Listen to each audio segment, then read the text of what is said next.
Hi everyone, welcome back to my channel. आज की video में मैं बात करूंगी अनुच्छेद लेखन, हिंदी व्याकरण की बहुत इंपॉर्टेंट टॉपिक अनुच्छेद लेखन। क्लास थर्ड के बच्चों को किस तरह से समझाया जाए कि ये क्या होते हैं, इसे कैसे लिखना है और लिखते समय किन बातों का ध्यान में रखना है, और फिर प्रैक्टिस के लिए डिफरेंट वर्कशीट किस तरह से बनाया जाए ताकि बच्चे इस चीज़ की प्रैक्टिस कर सकें। आज की वीडियो में ये सब हम डिटेल में जानने वाले हैं, तो वीडियो को अंत तक देखिए। पसंद आए, हेल्पफुल लगे तो एक लाइक से मुझे मोटिवेट करें और चैनल पे नए हैं तो सब्सक्राइब जरूर करें। चलिए अब वीडियो शुरू करते हैं। सबसे पहले अनुच्छेद लेखन या पैराग्राफ राइटिंग इन हिंदी होता क्या है? तो किसी भी एक विषय पर अपने विचारों को सीमित शब्दों में लिखना ही अनुच्छेद लेखन कहलाता है। यानी किसी भी विषय या वस्तु पे या टॉपिक पे अपने विचारों को, अपने मन के भावों को शब्दों में लिखना ही अनुच्छेद कहलाता है। और यहाँ सीमित शब्द बोला जा रहा है, मतलब अनुच्छेद छोटा होता है, संक्षेप वर्णन होता है किसी भी विषय का। जैसे एग्जाम्पल के लिए, अगर मेरा प्रिय मित्र है तो अपने मित्र के बारे में बताना है, उसका नाम बताना है, वो कितने साल का है, वो तुम्हारे साथ पढ़ता है, तुम्हारे साथ खेलता है, इन चीज़ों को एक्सप्लेन करना है, उसकी कौन सी बातें तुम्हें अच्छी लगती हैं, ये सारे वाक्यों में लिखना ही अनुच्छेद लेखन हो गया मेरा प्रिय मित्र शीर्षक पे। इसी तरह से मेरा विद्यालय, तो अपने विद्यालय के बारे में जो तुम मेन चीजें बता सको वो उसका अनुच्छेद लेखन हो जाएगा। अब अनुच्छेद लिखते समय किन बातों को ध्यान में रखना चाहिए? तो सबसे पहली बात कि जिस विषय या वस्तु पे हमें अनुच्छेद लिखना है उस पर विचार करना होगा, सोचना होगा। देन अपने विचारों को वाक्य में लिखते जाना होगा और वाक्य छोटे और सरल होना चाहिए। विचारों को लिखते समय या वाक्य को लिखते समय क्रम में लिखना चाहिए। जैसे प्रिय मित्र पे लिख रहे हैं तो सबसे पहले उसका नाम लिख दिया, वह कितने साल का है, वह कहाँ रहता है, वह कहाँ पढ़ता है। इस तरह से ये सिलसिलेवार ढंग में क्रम में होना चाहिए। और अपने विचारों को या वाक्य को हमें दोहराना भी नहीं है, मतलब एक ही बात को बार बार नहीं लिखना है, और यह 80 से 100 शब्दों में होना चाहिए। अगर अनुच्छेद लिखते समय क्वेश्चन में वर्ड लिमिट दिया हुआ है कि 30 शब्दों में, 40 शब्दों में लिखें तब तो सही है, अगर नहीं है तब भी हमें 80 to 100 वर्ड्स में ही पैराग्राफ राइटिंग या अनुच्छेद लेखन करना है। ये हो गई इंपॉर्टेंट बातें जो हमें ध्यान रखनी है अनुच्छेद लिखते समय। नाउ अब देखते हैं अनुच्छेद के भाग। तो अनुच्छेद के 3 भाग होते हैं, प्रारंभ, विषय विस्तार और निष्कर्ष। ये हो गए। अब इसी को एक एग्जाम्पल में देखते हैं, यानी किस तरह से लिखा जाए। तो अगर मेरी साइकिल पे हमें अनुच्छेद लेखन करना है तो प्रारंभ यानी स्टार्टिंग के पॉइंट्स जो होते हैं वो इफेक्टिव होनी चाहिए, अट्रैक्टिव हो, प्रभावशाली हो।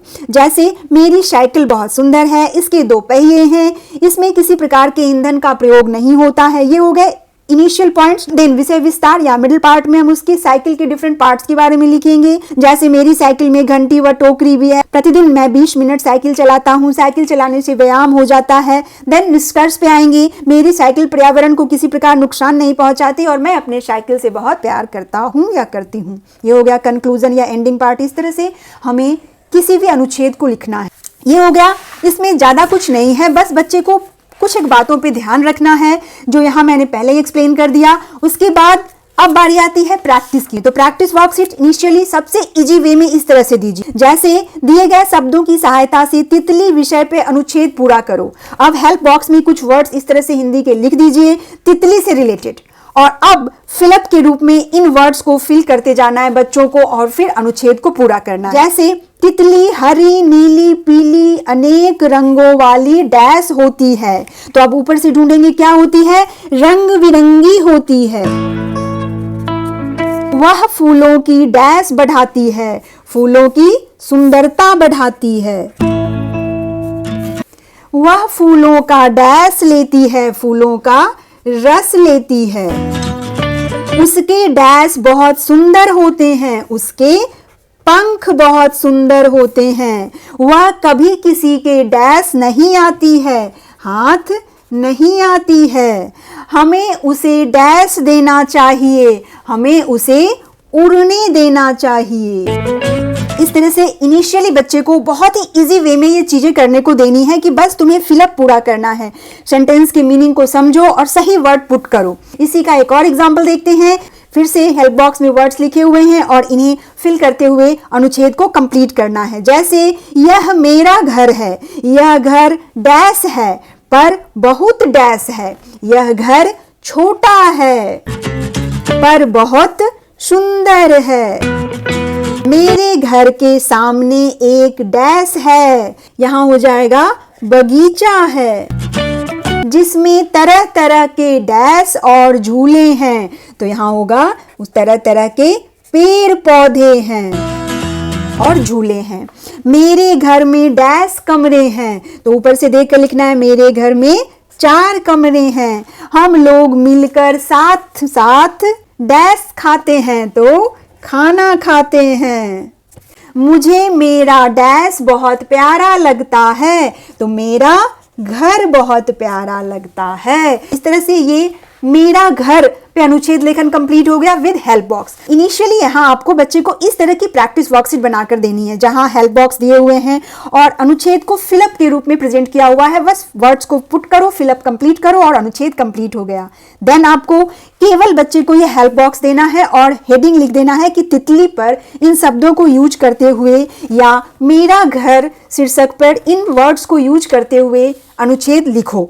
अब इन वर्ड्स को यूज करते हुए बच्चा खुद ही सोच सोच कर लिखेगा। तो इसकी प्रैक्टिस देखते हैं। जैसे दिए गए शब्दों से मेरा दोस्त शीर्षक पे अनुच्छेद लिखो। इन वर्ड्स को यूज करते हुए सेंटेंस बनाओ जो तुम्हारे दोस्त से भी रिलेटेड हो। जैसे मेरे दोस्त का नाम मोहन है, वह एक सुंदर लड़का है, वह पढ़ने में बहुत अच्छा है, उसका मनपसंद खिलौना ये है। इस तरह से सोचो और लिखते जाओ अपने दोस्त के बारे में। वो हो गया अनुच्छेद लेखन ऑन मेरा दोस्त। ये हो गया। इसी तरह से दीपावली पे भी दे सकती हैं आप कुछ एक वर्ड्स दीपावली से रिलेटेड यहाँ लिख दिया आपने। तो दीपावली दीपों का त्योहार है, यह हर वर्ष अक्टूबर नवंबर में मनाया जाता है। इस दिन हम मिठाइयाँ खाते हैं, उपहार अपने दोस्तों को देते हैं, पटाखे जलाते हैं। इस तरह से बच्चे सोचेंगे और लिखेंगे तो हेल्प बॉक्स से उन्हें बहुत हिंट मिल जाता है और वो काम को करना सीख जाते हैं। इसी तरह से कुछ अलग टॉपिक या शीर्षक दे सकती हैं, जैसे अगर मैं खिलाड़ी होता तो कौन सा खेल खेलता और क्यों। विषय पर 30 शब्दों में अनुच्छेद लिखो। और यहाँ भी हेल्प बॉक्स दिया हुआ है, खिलाड़ी, अनुशासन, शौक, पसंदीदा, सेहत, मैदान, पसंद। तो अब यहाँ बच्चे अपनी मर्जी से लिखेंगे कि अगर मैं खिलाड़ी होता तो क्रिकेट खेलता या फुटबॉल खेलता। क्यों खेलता? क्योंकि ये खेल खेलना मुझे पसंद है, इससे सेहत बनती है, अनुशासन में रहते हैं। इस तरह से बहुत सारे वर्ड्स जो वो सोचे वो लिख सकते हैं इस टॉपिक से रिलेटेड। यही हो गया अनुच्छेद लेखन। इसी तरह से एक और टॉपिक जिसे सोचकर बच्चे खुद लिख सकते हैं, प्रातःकालीन सैर क्यों करना चाहिए और इसके क्या क्या फायदे हैं। इस विषय पर 6-7 वाक्यों में एक अनुच्छेद लिखो। मतलब 6-7-8 वाक्य लिख देने हैं कि प्रातःकालीन सैर क्यों करना चाहिए और इसके क्या क्या फायदे हैं। तो शुद्ध ऑक्सीजन मिलता है, हमारे शरीर को एनर्जी मिलती है, स्फूर्ति आती है। इन सारे वर्ड्स को बच्चे सोचकर लिख सकते हैं। मैं अपने दादाजी के साथ जाता हूँ, हम स्वस्थ रहते हैं, हमारा स्वास्थ्य अच्छा रहता है। ये सारी चीजें जो बच्चे सोचकर लिखें।